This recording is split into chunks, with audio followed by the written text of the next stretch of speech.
استاد مهربان یک سوال کوتاه دارم.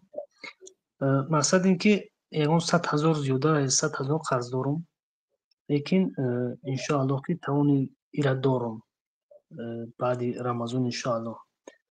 یعنی که کاری کردگیم معاشی که میگیرم مثلا یک چند برابر این زیاد هست.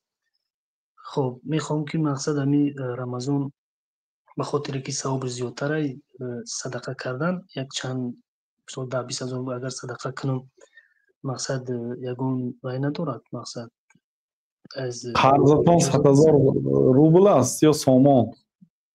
100,000 روبل. روبل. درآمدتان چند سوم؟ درآمدم شاید 300-400,000 ای کارم رو گرفته اینه که بعد خب رمضان. آخری ماه میگیرید صاف میکنید تمام هم خیلی نیست؟ بله بعد رمضان ما ایرا میگیرم قرضا رو میتیم، لیکن میخوام که رمضان مقصد نگذرد من می دهم رمضان یک پیش از قرض ما یکم صدقات کنم. آخه این خیلی قرضدارا و برادرها این خیلی قرضا همه داره، میلیونر هم این خیلی قرض داره. از این خیلی قرض هیچ کس ایمین نه.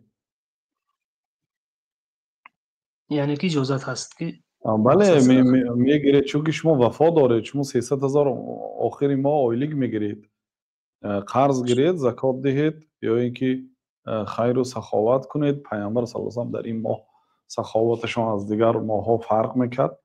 بعد رمضان وقتی که مزدتون رو گرفتید قرض به صاحبش میدید، خاصتا از اون گرفتن قرض یعنی خار نمیشید. ممکن است همون خودی صاحب کارخانه اوانس یا از یگان همکارتان که پول زیادتی دارد و میداند که شما مایلیگ میگیرید باوری دارد، از همین خیلی آدم ها خار و زال نشده میگیرید.